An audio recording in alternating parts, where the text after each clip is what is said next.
Don't judge each day by the harvest you reap, but by the seeds that you plant. That is a quote by Robert Louis Stevenson.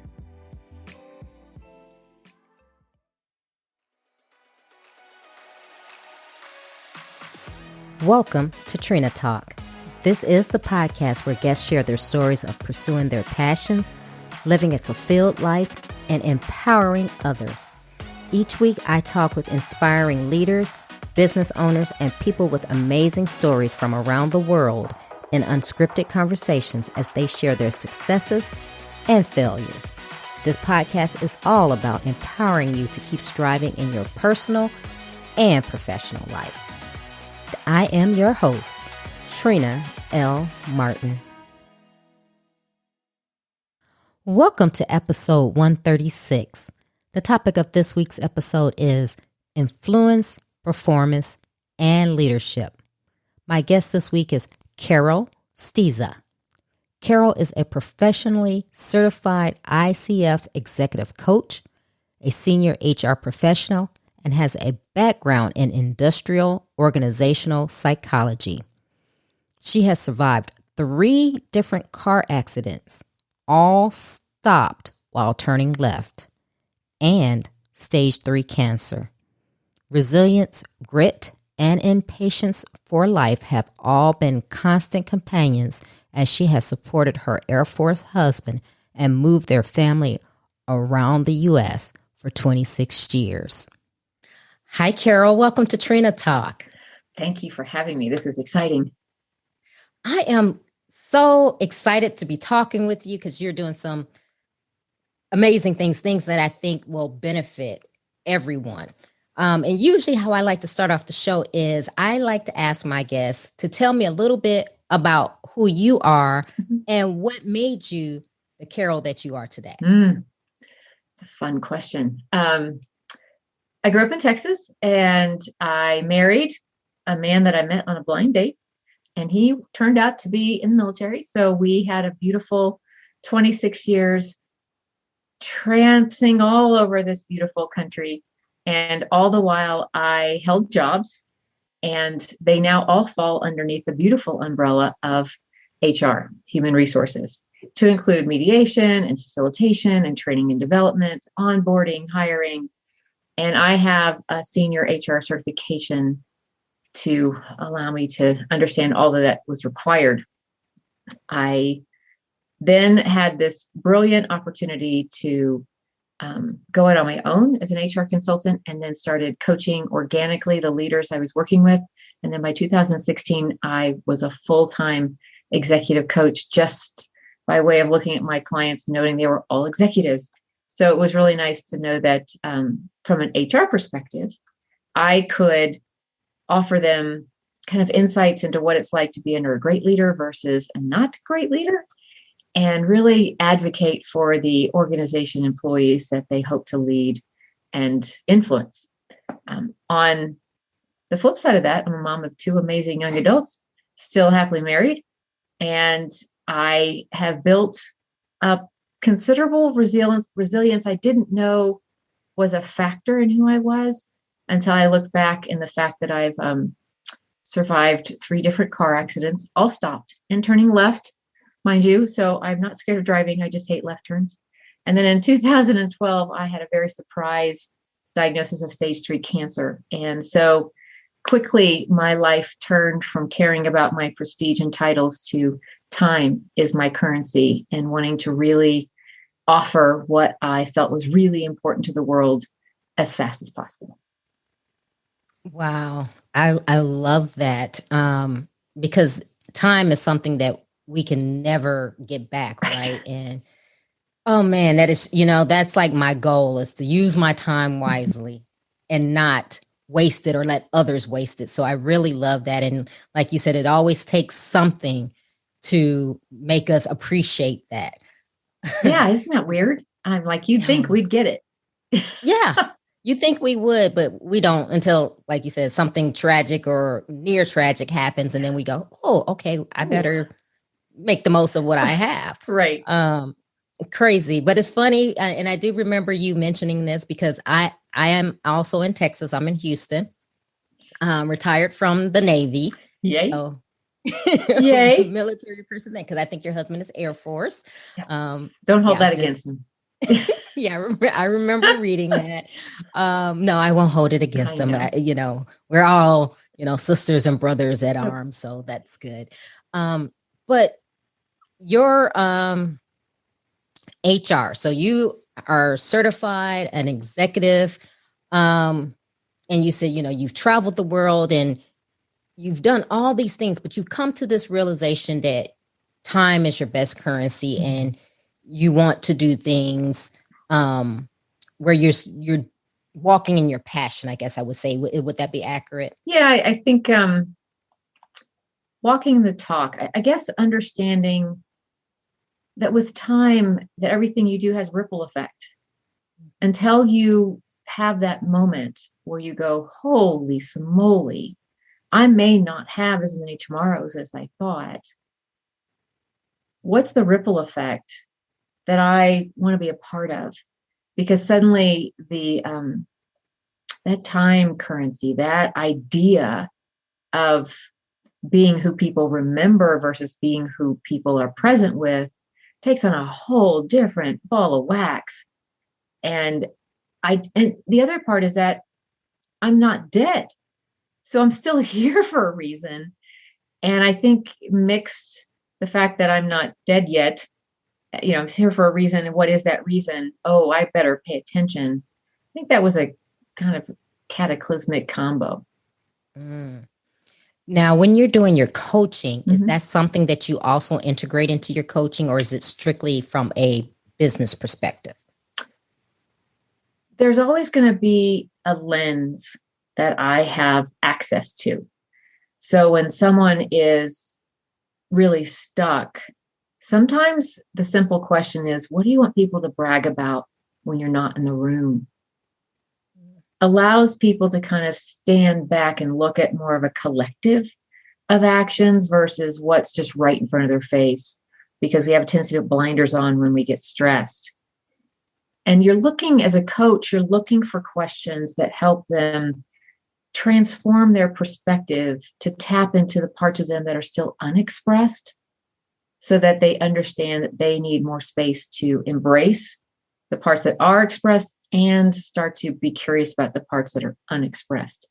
So a lot of times I'll ask that question because that was a showstopper for me. When you're gone, what do you want people to have bragged about by knowing you? And it's a big question that you can drive down to today. Customer service, how you treat people when you're out eating, the grace you give people when you want to judge them too fast. It gives you a lens. So yeah, I think the long answer to your question was yes.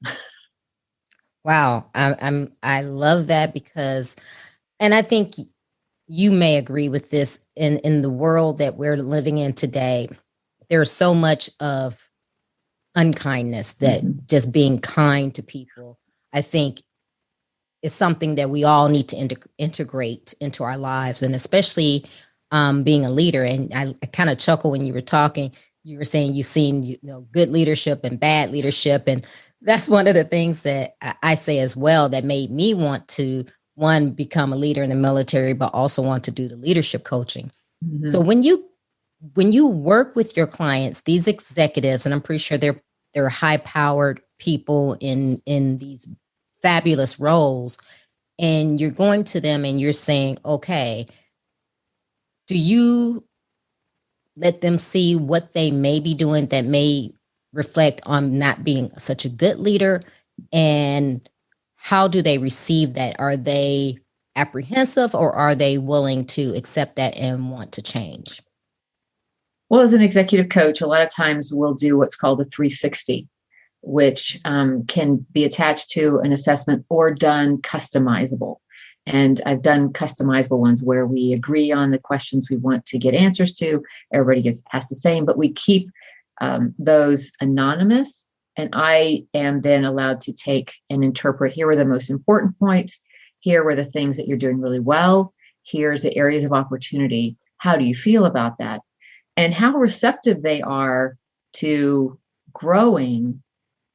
One, determines whether we're a good fit for coach and client, because you can't coach somebody who doesn't want to be coached.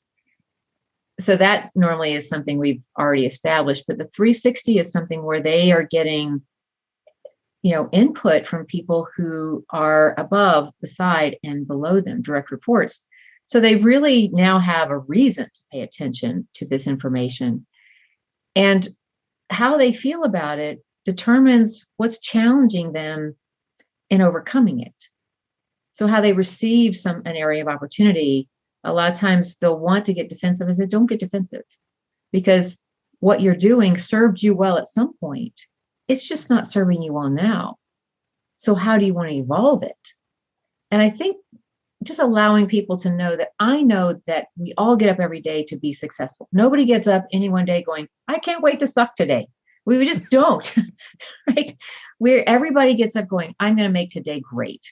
And yet we all think differently. We can scientifically prove that we all think differently. We're motivated differently. We come at every problem with a different lens, even if you're twins or quadruplets. We just know that the brain is this beautiful, autonomous miracle by itself. So letting people know that they have the grace to take what used to work and recognize it's not working, and how do you want to drive that train, gives them autonomy to then enlarge and embrace some unexpressed part of them that they can now tap into.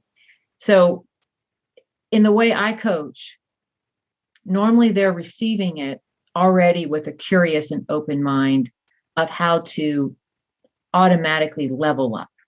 They're not digging their heels in and saying, no way, mainly because the way I approach it by getting input, because you kind of can't argue with the things that people are offering, because they don't want you to be a bad leader either. Everybody wants to be proud of being underneath great leadership, being influenced, following, being a part of, and being able to brag about where they work. We all want that.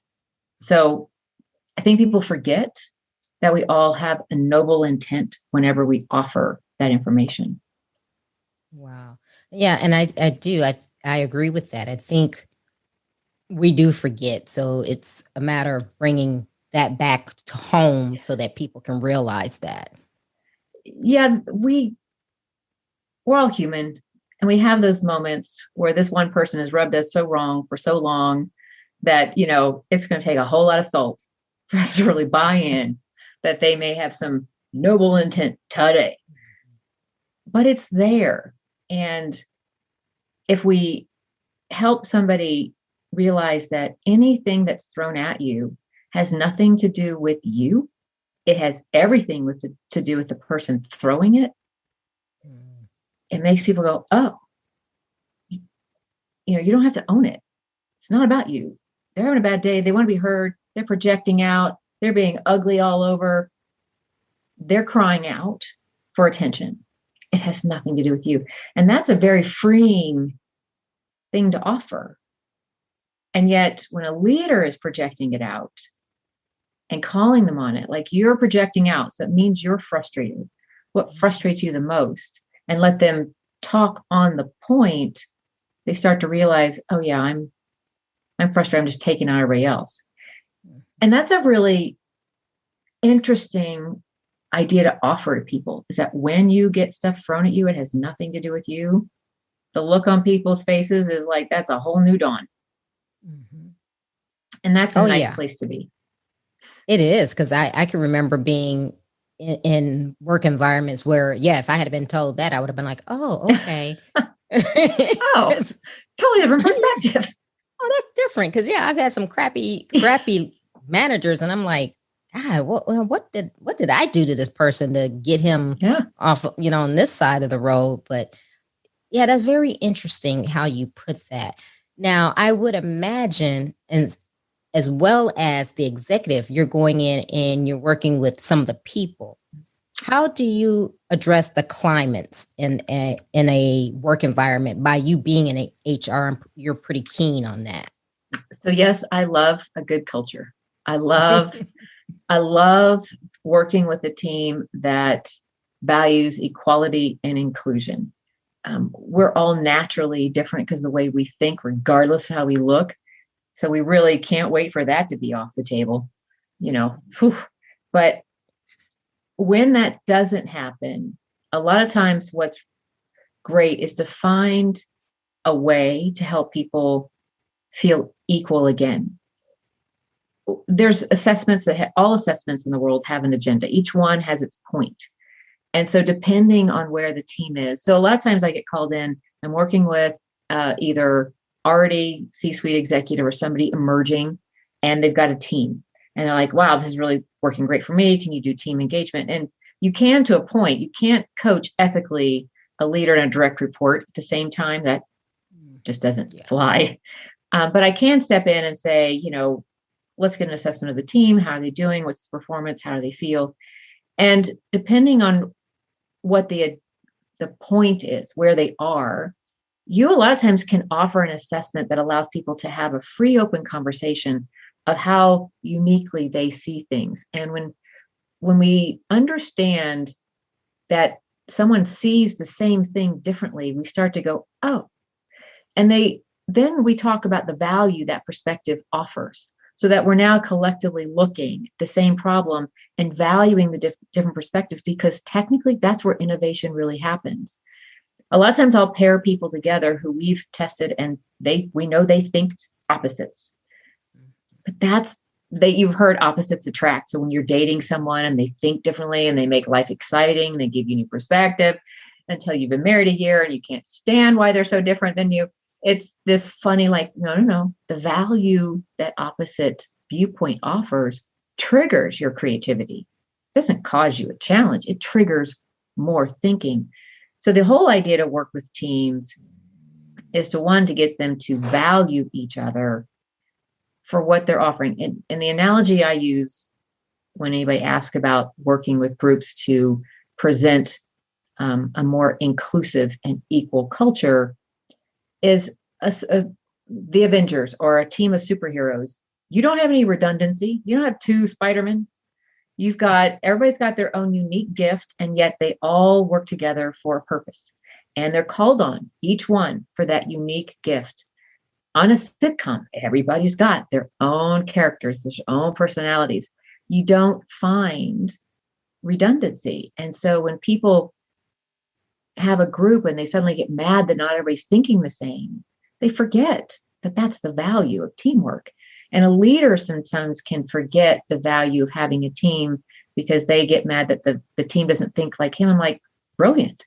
That's exactly what you want. You want a team that thinks different than you.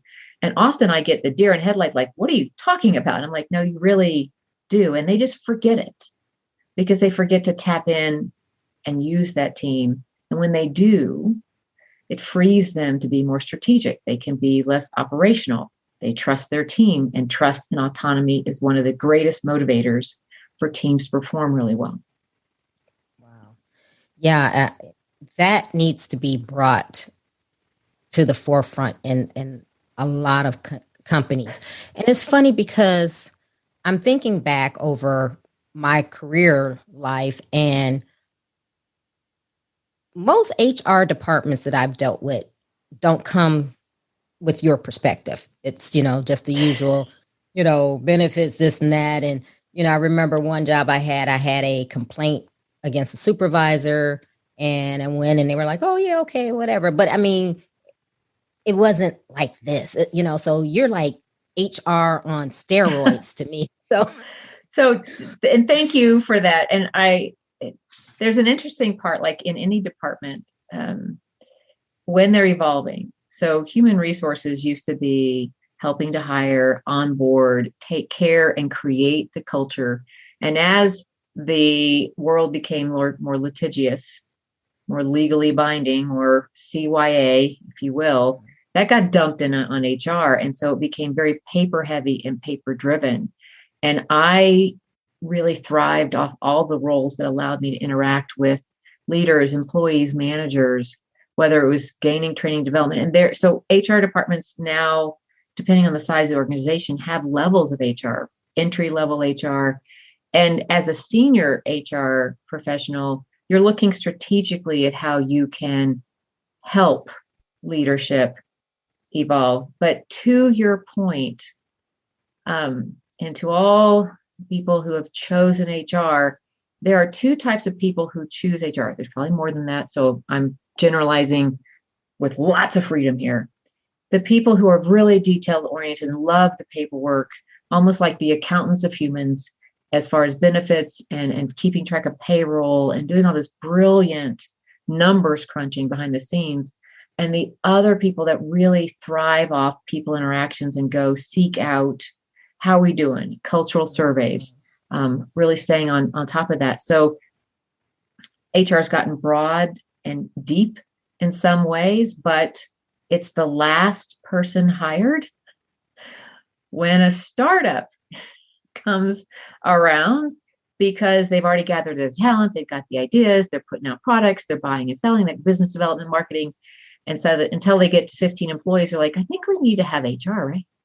I think we have to legally cover our butts.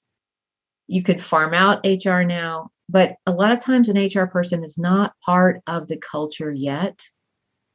And they're not part of those conversations.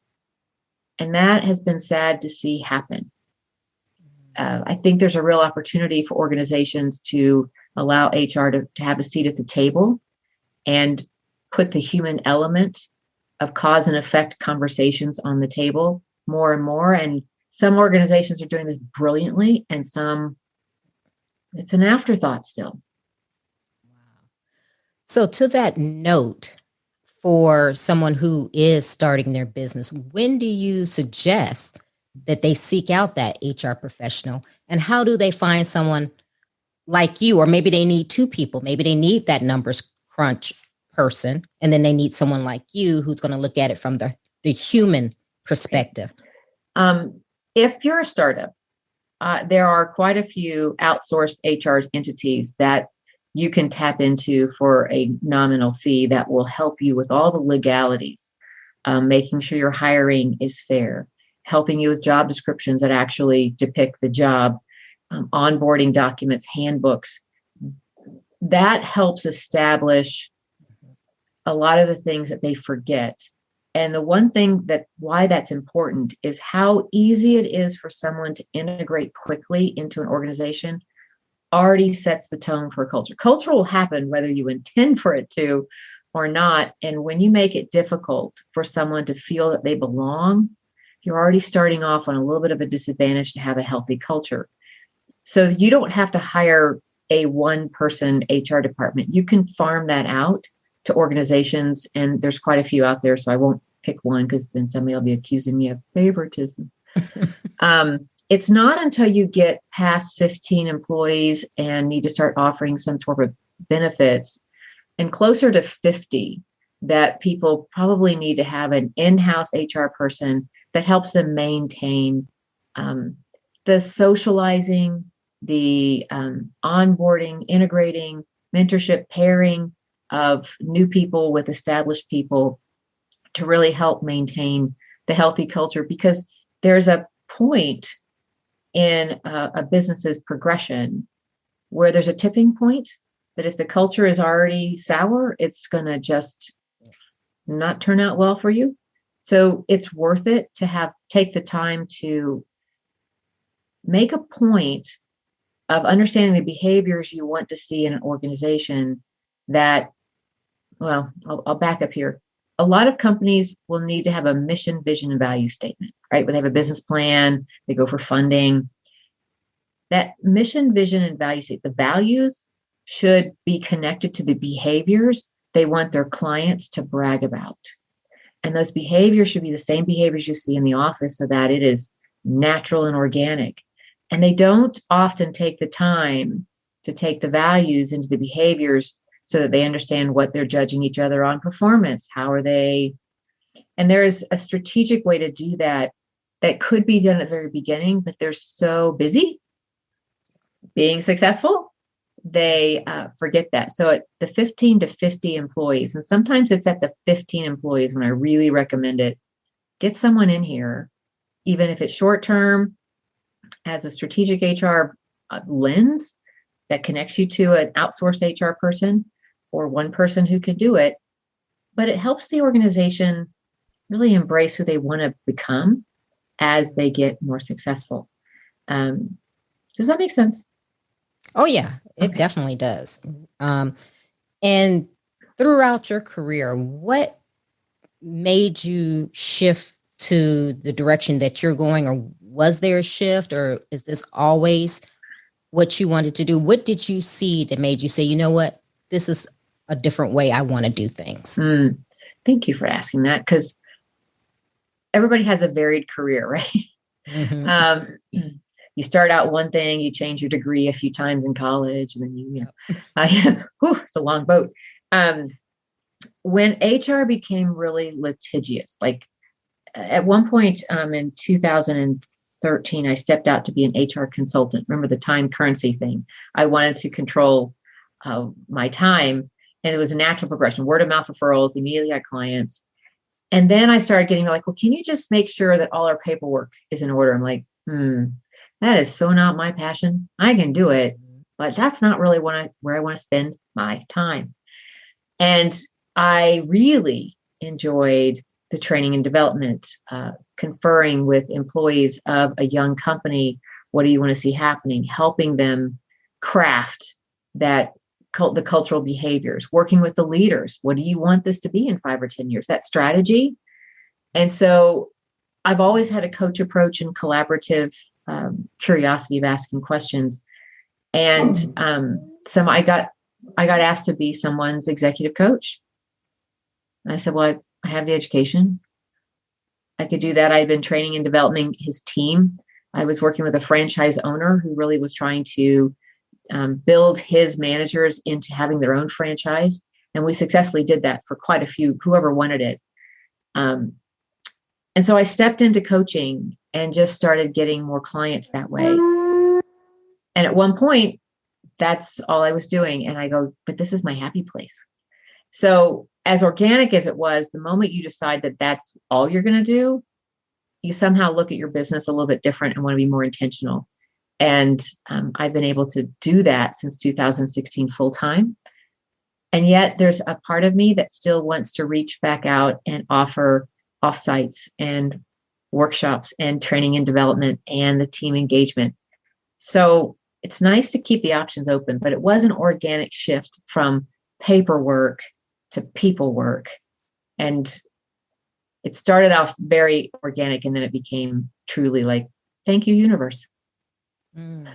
I like that, from paperwork to people work, because when you say HR, I think of paperwork. Right. Exactly. A lot of people do now. It used to be that they were the office managers that took care of people. Right. And it just happened. Like I said, 20, 30-year career now all falls underneath this umbrella, whereas before they all had, and a lot of them have deviated. Large organizations will take training and development and it's in a department. And I get that. And that's great, because it can be a big job when you're trying to elevate talent all the time and keep everybody sharp in their industry. But for most people like you, it's the HR person's in the back. Yeah. Go find her, or go find him. They're brilliant men doing human resources too. Oh, wow. So you have the ASK framework. Explain that to us. So several years ago, now about a decade, the idea came from a very surprising performance review. One in which I'd never had a bad performance review in my life. You're a rock star. Thanks for doing all this stuff. And I was in a meeting with my supervisor and her supervisor. And right from the beginning, it was clear that my supervisor did not know how to really conduct a performance review. And instead of admitting it, she just decided to make it her performance review and would kind of use my work as a catalyst. Like, oh, I know she did that, but here's what it allowed us to do and me to do. And, she did miss that period on the end of a sentence in that letter. I mean, I froze. It was like watching somebody else's show. Yeah. And the piece that troubled me the most is I didn't have the tools to step in and steer the conversation back to where it should have been without feeling I was bragging or putting someone under the bus. And that perplexed me. Why don't we know more about the value we add to an organization in such a way that we can step in and say, hey, given that last project, what was the one thing that allowed the company to do? And can you give me an example of how it's still being useful today? That's not a brag, that's a question, but it's context, one thing. And all of that, this ask framework, the type of questions that can elevate your influence, performance, and leadership are all based on all the research I did. Because as soon as that performance review ended, I wanted to quit. I wanted to put in my 2 weeks notice, because what confused me the most was not my supervisor's confusion over the process. It was her supervisor's complicity in letting it happen. And then you feel a lack of trust in the system. And that bothered me a lot. Now, I was intelligent enough to know there was a gap here. But if I experienced it for the first time, I'd heard people experience this, but I never understood it to this capacity where you're frozen. That flight, fight, or freeze. I froze. I was like, this cannot be happening. What do I do here? I don't want to put her in the best. How do I? And I played nice. I played polite. I can't believe this is happening. This dream will end soon. Ugh. And so I had the opportunity to go back to school on a full scholarship. And I jumped into researching this because this really bugged me. If I couldn't figure out for myself, how could I, as an HR person, as somebody who coaches, guide somebody else? And I really wanted to find that out. So this framework came out of tons of research, starting with research on feedback, which is, I think we have it backwards. I used to teach people how to give good feedback, and I was wasting my time on the wrong end of the equation.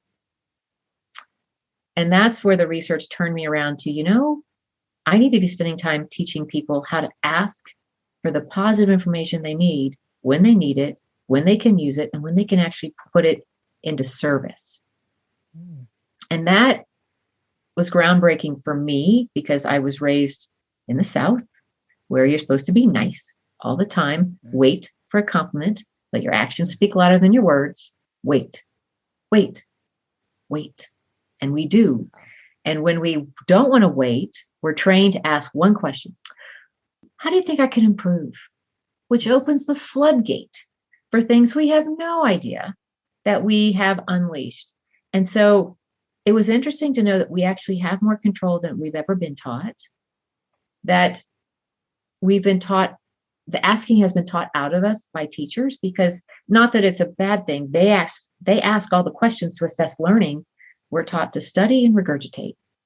And we want to know a better way to do it. We ask how to improve, thinking they'll tell us all the things we're doing right, except the one thing to improve.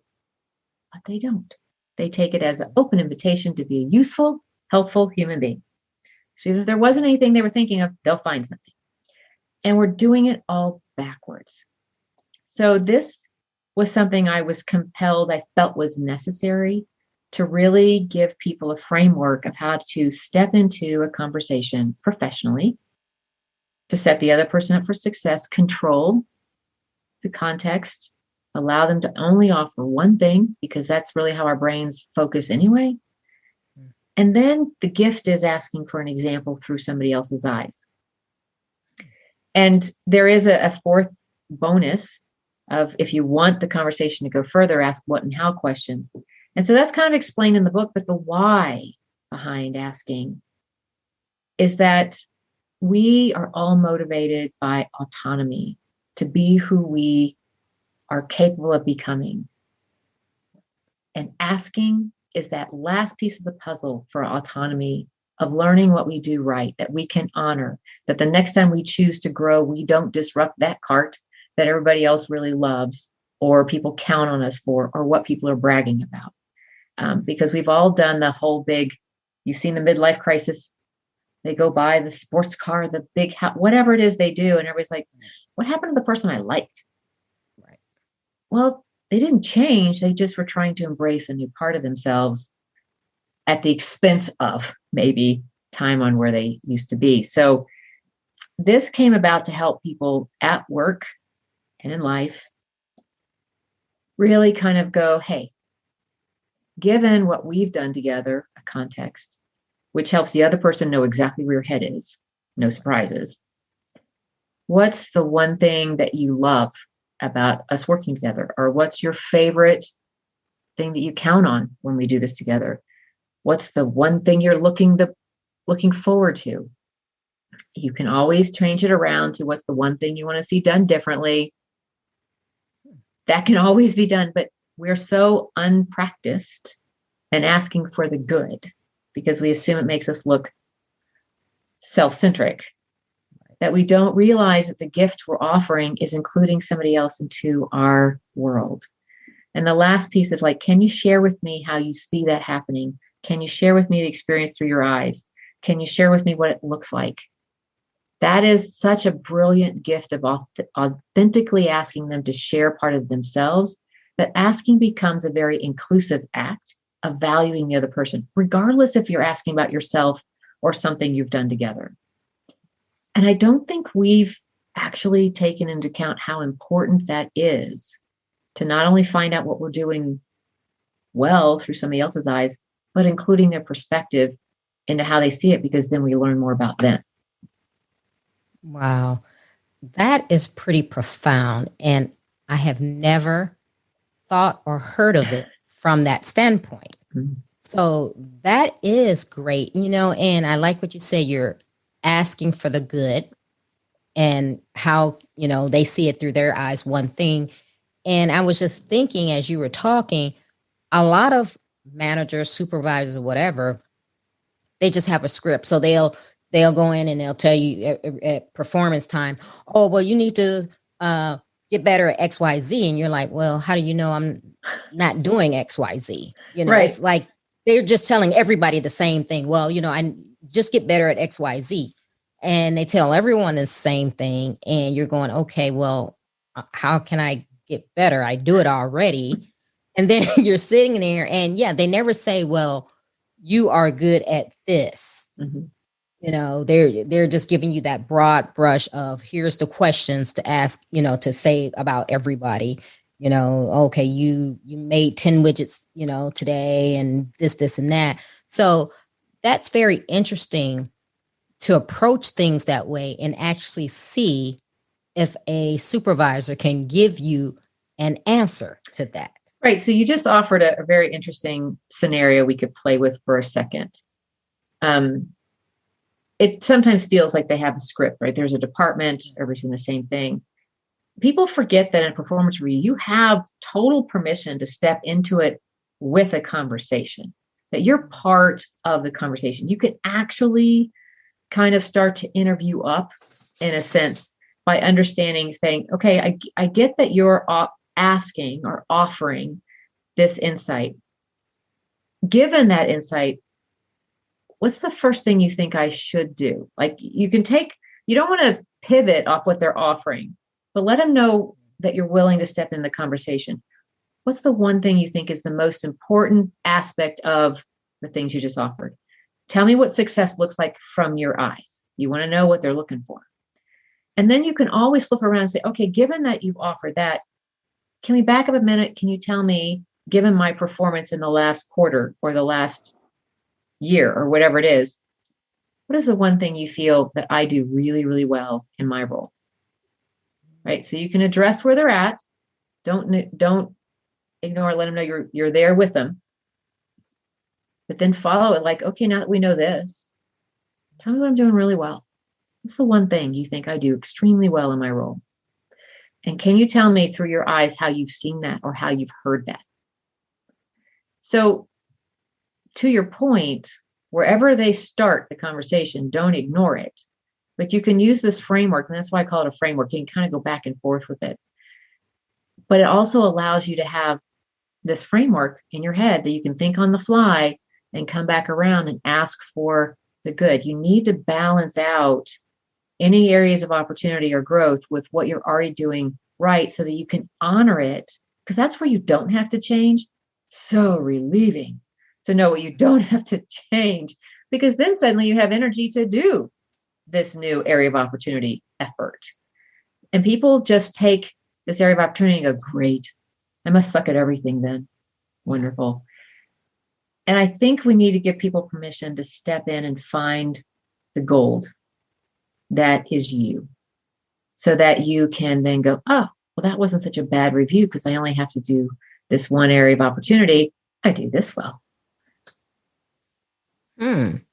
Yeah, that is a great way. I think that's helping everyone listening, because I have never thought about it that way. And I'm pretty sure a lot of other people haven't, because like you said, we're not trained to do that. Right. We go in and we're like, it's almost like you're going to the gallows. You're like, okay, it's performance. Well, sadly, we have victimized the process, right? We victimize the job candidate. They walk in, they just answer, and I'm coaching people. No, this is a conversation. And they're like, what? It's a conversation. You can craft your stories of experience ahead of time so that let me show you a framework. This is what I know they need to hear. The interview, the performance review, we have victimized the process, sadly. And I'm not sure if that was ever a decision. I think it was an organic perception that people, I would say that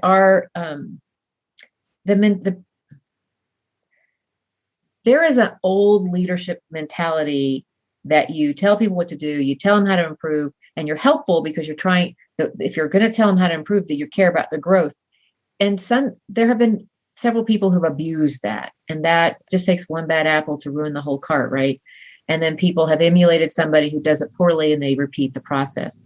When I used to train people how to be good feedback givers, they'd get promoted. The next person would be horrible. I'm like, wait, there's got to be a better way. And the better way is teaching us all how to step in and ask for what we want when we need it, in a way that keeps us professional and the other person feels valued in the conversation. And we can still control the conversation in a professional way. A question I get asked often is, okay, you've asked for one thing and you loved it so much. Don't you want more? And like, you do, but don't. Please don't. Because when you get more than one thing, you weigh them equally and you've missed the opportunity to know which one's the most important. So when someone comes at you with a pro and a con, you can kindly say, you give me one piece of information. That's all I can handle right now. I'm glad to know you have more. I'll come back when I'm ready. Control the input to your hard drive, because this is very important. And we don't teach people to take that permission to step in and say, thank you, but that's all I can handle. I'll come back to you. And it's important. Wow. That is. And, and you're so right, because we'll get okay, do this, this, and this. And then you leave feeling overwhelmed and you don't know where to start. Right. Or like you say, you just leave and you're going, okay, I just want to go home and drink. That's exactly. If nothing else, because you'll have people come at you and like, hey, 5 things real quick. And you're like, oh, geez. And they rattle them off. You're overwhelmed. I coach people to say, take a moment and say, okay, out of the things you offer me, what's the most important today? You need to know where to start, because they'll go, oh, good question. This is most important. And it's never the one you'd guess on your own. Trust me. You're wrong 100% of the time, because you're going to think it's the first thing that came out of my mouth, and it's normally the 5th. It takes them a while to get there. It's really intriguing what we place assumptions wherever we lack information, like it's a new DIY project. And so this is, take the time, take a moment, just take a beat and go, ooh, thank you for all of that. What's the most important one I need to pay attention to right now? And they'll tell you. And it's such a gift, because now you know what to do first. You can always go back to like, all right, That is done. Check. What's the next most important thing that you think is really important now? And just by asking those questions, you get to see more and more how other people think, what's important. And this is a way to organically learn and appreciate other people without having to guess, not having taken ownership or stressing. We have so much anxiety because we place assumptions where we lack information. Love it. And, and that's a principle that can be applied in your home life. Yes. With your children. And I'm like, I can use that exactly. with my son. It's actually brilliant to use at home. Yes. Yes. It's brilliant because, and this is where that projection takes place. Mom, you never. Dad, you never. Or to your spouse, you never. Anytime you ever hear never, always, or should, you really can just take a moment and say, wow, it sounds like you're frustrated, because that's a neutralized term. You're calling it. What's frustrating you the most right now? Don't own it. Don't take it on. I call it the pile of poo exchange. They're trying to hand you a pile of poo, and you gently just hand it right back to them like, well, what's frustrating you the most? And let them talk, because that's what they're really wanting. They just are doing it really poorly. And that type of love and respect, even to the youngest member of your family, even if those emotions are still hard to articulate, you're giving them space without accusing them of anything other than an emotion that's natural. Whew. I love this conversation. This is great. I'm like I said, my wheels are turning, and I got 2 teenagers, so I'm like, I can start using this. Now, do you know that teenagers' jobs are to rebel against you, to see how far the rubber band stretches, Yes. they're testing their wings. And you just get to love it out of them. Oh, that's why liquor stores just never go out of business during a pandemic. Not that I'm not condoning drinking for everybody. Trust me, but boy, does it give you that moment where you're like, come on. Yes. They are truly required to spread their wings, and nobody's telling them how to do it. So they're doing it in every way they can think of, good, bad, and ugly. And one of the most brilliant things that I found useful, and I wish I'd had this tool when my kids were in high school, because I learned this later. And let me tell you, if I've ever thought that wisdom was wasted on age, this is it. I wish I'd stepped into better conversations with my high schoolers when they complained about something. Instead of trying to fix it, instead of thinking they needed my insights or my inputs, I wish I'd taken a moment to say, that sounds awful, but that sounds great. Can you share with me what it looks like from your eyes? How was that? How did you experience that? Where'd that thought come from? I want to know more.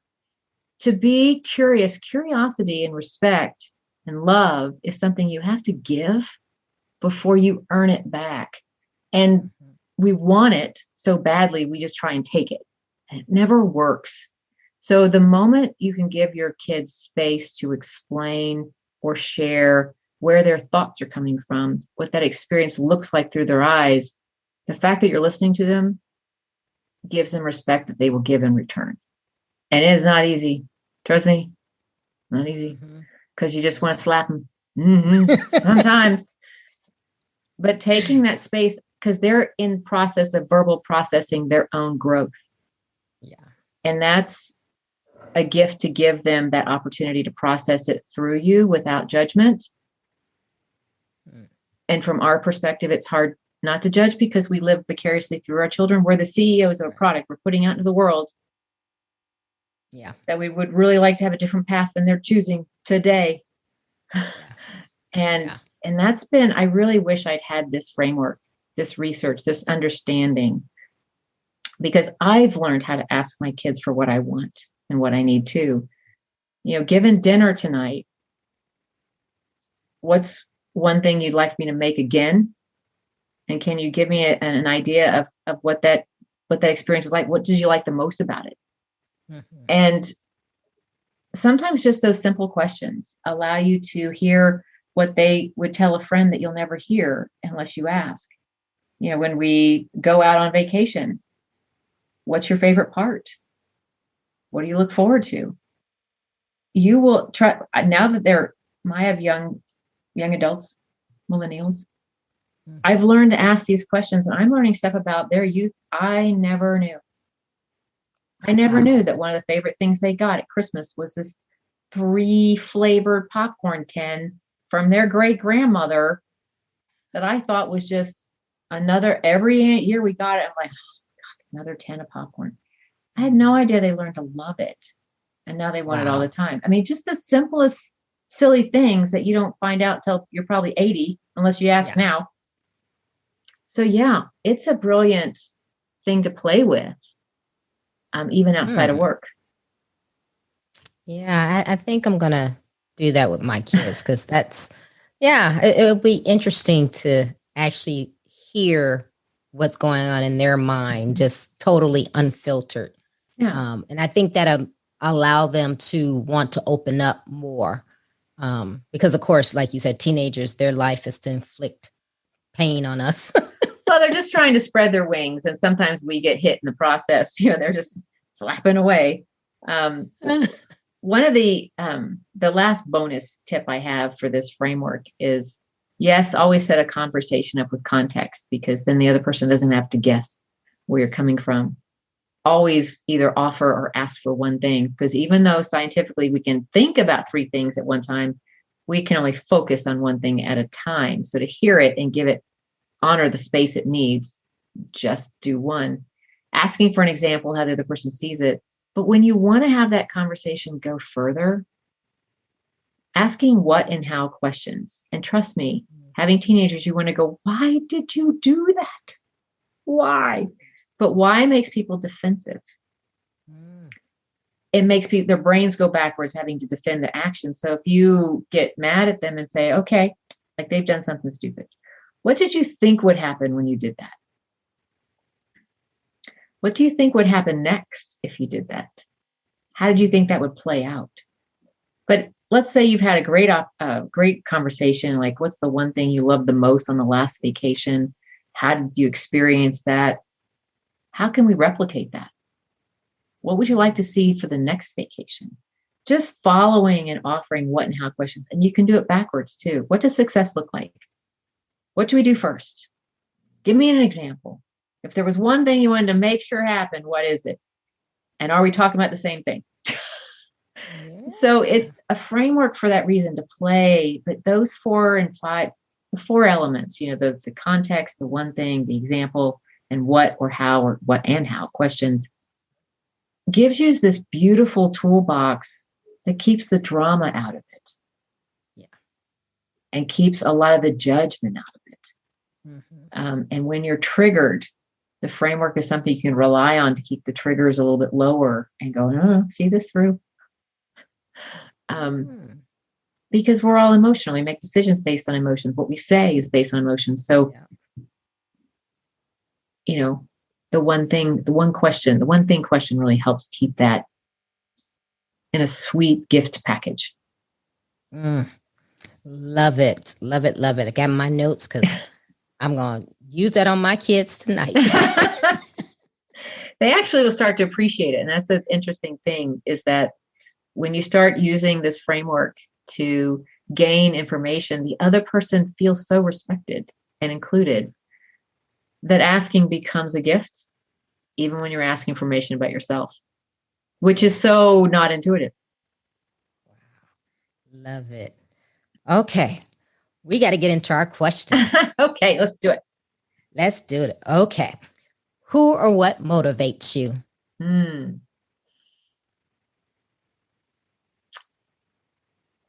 Laughter motivates me. Choosing optimism motivates me, because it's not natural for me. I don't wake up just this positivity person. I have to choose it. And I intentionally choose it because it allows me to laugh easier. Wow. What demotivates you? Ooh, pettiness. People talking, pettiness and rudeness, just in consideration that the other person has a place. When was a time that something was said or done to hurt you, but it worked out for your good?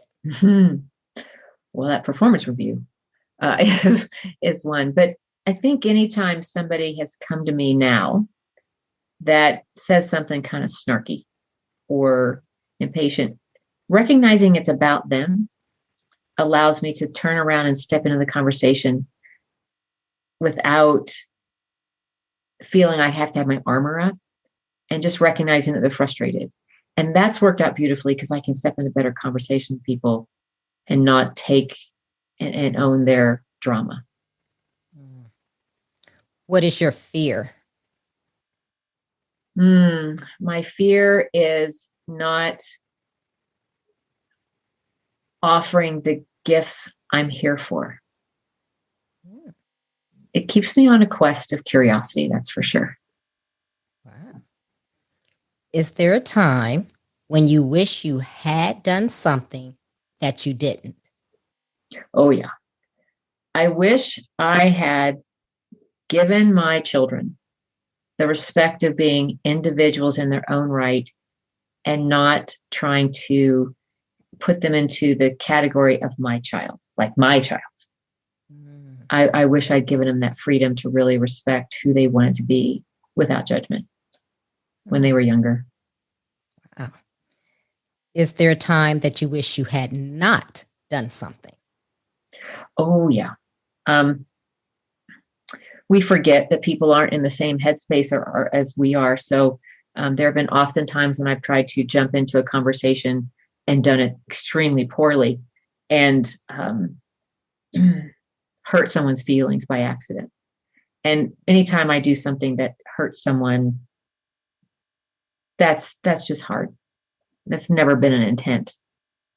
So it's sad when it happens. What is your definition of success? Liking who you are and what you do and who you're with at the end of the day.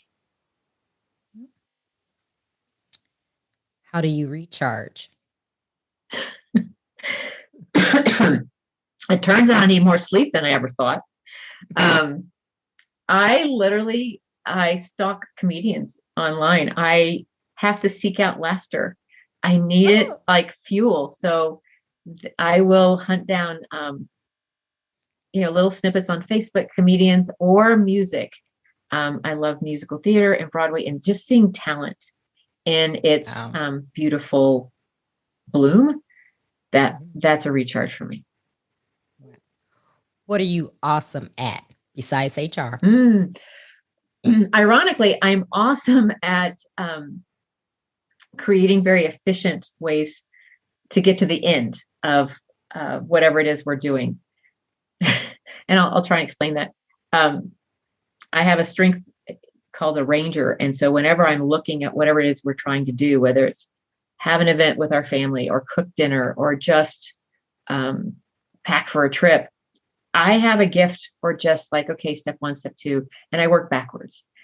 And my family looks at me like, how'd you just do that so fast? But I'm also very agile. If something changes, I'm like, okay, well, that just changes a few things. So efficiency seems to be a motivator for me, is how do we just do it with the least amount of stress and worry and wasted time? And I seem to be able to do that better than anybody else in my family. Probably not the world, but just my family is good. What legacy do you want to leave? I want people to feel loved. People who knew me, people who were my friend. I want to take more time in telling them how they have affected my life for good, so that if for some reason I was hit by a truck tomorrow, they wouldn't question that they were valuable to me. Oh, okay, Carole, give the listeners one motivational takeaway. Stress and optimism are choices. There's two types of stress. There's this type of stress you create to motivate you to finish something. That's called, objective stress. And then there's a stress you can't control, the worry about things you can't control. That is an option. That is a choice. When given a choice, choose not to stress about things you can't control. Choose optimism. How can the listeners connect with you if they want to come to you for coaching, your framework, your programs? Give us the whole 9 yards. Well, I love to connect with people on LinkedIn, and my name is spelled Carole Stizza. So just look at my name on LinkedIn and let me know that you heard us on this podcast, and I would look forward to connecting with you. I do have a website and a YouTube channel. My website is relevant-insight.com. And on that website, and you can Google my name and should pop up. But on that website, because the book is about to be released, you can actually get an introductory chapter, which probably shares some of that performance review fun, and be on an email list of when the book is going to come out on ebook and then in print. And I have a YouTube channel, and I'm on Instagram with Relevant Insight Coaching. And I love to hear what has been helpful for people who have gotten to listen to your podcast, because your audience obviously values all that you offer, and I'm glad to be a part of it. Very honored. Well, I thank you for being on, because I tell you, what you have given us today has been very valuable. And I know the listeners are going to find that it's very valuable, and things that they can use now, things that regardless of the position they're in, or even like we said, even at home, they're practical things that they can do to advance their life. So I thank you for sharing your wealth of knowledge with us. I am glad that it will be helpful, because it is a joy. If you like Trina Talk Podcast, please don't forget to go out to iTunes and rate it 5 stars and leave a review. Also, who else in your life do you know that needs some motivation and inspiration in their lives? Don't forget to share Trina Talk with them. I hope you have a great week. And remember, if you change your mindset, you can change your life. Keep striving, because success is a journey, not a destination.